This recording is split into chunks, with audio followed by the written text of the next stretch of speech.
ఇట్లా ఎవరినో ఒకరు ఏడిపిస్తేనే ఆయన ఆనందంగా ఉంటాడు అనమాట. మేము పప్పెట్స్ మీ ఏడ్చే పప్పెట్స్ మీ ఆయన ఆనందం పొందుతూ ఉంటాడు అనమాట. ఏడిస్తే పేడ్ ఆర్టిస్టులు అంటారు, నవ్వితే ఇంకొకటి అంటారు. అసలు కామన్ మ్యాన్ నవ్వాలన్నా ఏడవాలన్నా ఎవరింట్లో వాడు ఉండాలన్నా సావాలన్నా బతకాలన్నా ఎన్ని క్వశ్చన్ మార్క్స్ వస్తున్నాయి చూడండి. నిద్ర లేదు, సరిగా తిండి లేదు, పండగ లేదు, పబ్బం లేదు, ఊళ్ళలో నుంచి ఫోన్లు. మీరు ఇల్లీగల్ ల్యాండ్ కొనుక్కున్నారట, అసలు మీకు గుర్తుందా అని ఎవడైనా చెప్పింది ఇల్లీగల్ ల్యాండ్ అని? ఇది టీచర్స్ ల్యాండ్ బిల్డర్ పర్మిషన్ తీసుకొని కట్టారు. ఈవెన్ మిలిటరీ వాళ్ళకి కూడా ప్రాబ్లం కావద్దు అని కోర్టు త్రూ వచ్చి ఇక్కడ 5 అంతస్తులు మాత్రమే వేశారు, వాళ్ళకు కూడా ప్రాబ్లం కావద్దని. ఇల్లీగల్ గా కట్టుకునేటోడు పెద్ద పెద్ద భవంతులే కట్టుకుంటాడు కదా, 5 అంతస్తులకి ఎందుకు ఊకుంటాడు అన్న? బఫర్ జోన్ ఎప్పుడు వచ్చిందన్న? నిన్న మొన్న పుట్టిన చట్టం. ఈ ఇల్లు కట్టినప్పుడు ఉన్నదా బఫర్ జోన్? ఇది 2004 లో పర్మిషన్, కాంగ్రెస్ గవర్నమెంట్ లోనే పర్మిషన్. మొత్తం ఇవన్నీ బఫర్ జోన్ లో కట్టించిందని మాట్లాడుతున్నారు రేవంత్ రెడ్డి.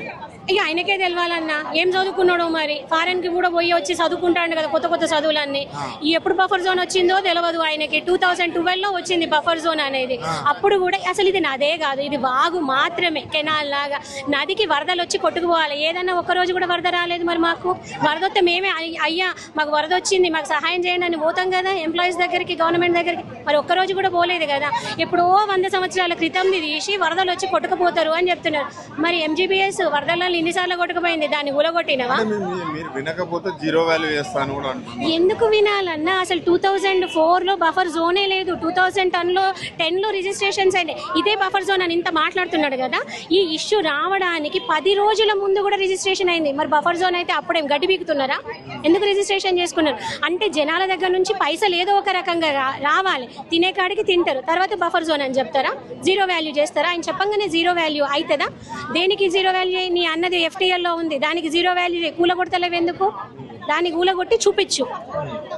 మేమేం చేయాలో మాకు తెలుసు. డెవలప్ చేయాలంటే కొంతమందికి నష్టం జరుగుతుంది. అదే నష్టము. చెరువు ఆక్యుపై చేసుకొని కాలేజ్ కట్టినోనికి నష్టం చేయి, ఎకానమీ బాగా డెవలప్ అవుతుంది.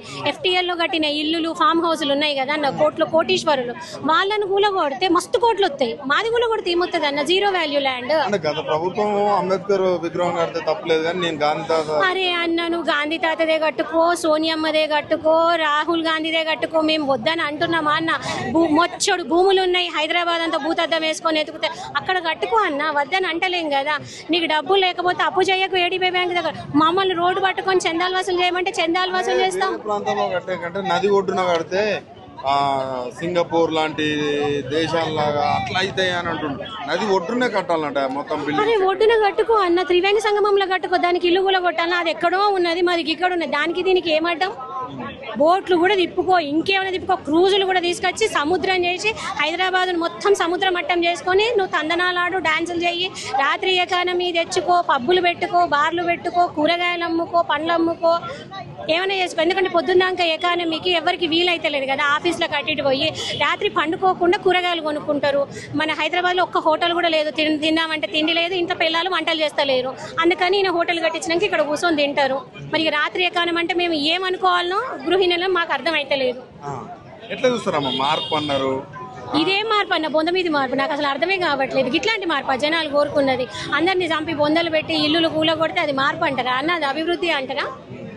ఈయన ఏం చదువుకున్నాడో తెలియదు, ఈయన పక్కకున్నోళ్ళు ఈయనకి ఏం చెప్తున్నారో తెలియదు. ఒకరు తప్పు చేస్తున్నారంటే పక్కకున్న మేధావి వర్గం అన్న, అరే అన్న ఇది తప్పు అన్న, అట్లా చెయ్యకు, నీకు మార్పు తీసుకొస్తాము అని చెప్పి నిరుపేద కుటుంబం నుంచి వచ్చినవని ఏదో డెవలప్ చేస్తామని ఆశించి ఓట్లేసినారు. ఇక నిరుపేదల్ని కూడా మేము నమ్మకూడదా? పొలిటీషియన్ వృత్తిలో ఉంటే ఎవరిని నమ్మాలి? మరి ప్రాబ్లం లేదు కానీ ప్రతిపక్షంలో ఉన్న బీఆర్ఎస్ మిమ్మల్ని రెచ్చగొడుతుంది. ఎవరు రెచ్చగొడితే మిమ్మల్ని తోలుబొమ్మలమా అన్న? మాకు ప్రాబ్లం వచ్చింది, మా దగ్గర జెన్యూనిటీ ఉంది, ఇది లీగల్ ల్యాండ్ అని తెలుసు. ఈయన అన్ని వేరే వేరే వింత వింత మాటలని చెప్పి మా మీద అపోహలు సృష్టిస్తున్నాడు, బురద చల్లుతున్నాడు. మేం పెయిన్ పడుతున్నాము, మా దగ్గర నిజాయితీ ఉంది అని వాళ్ళు వస్తున్నారు.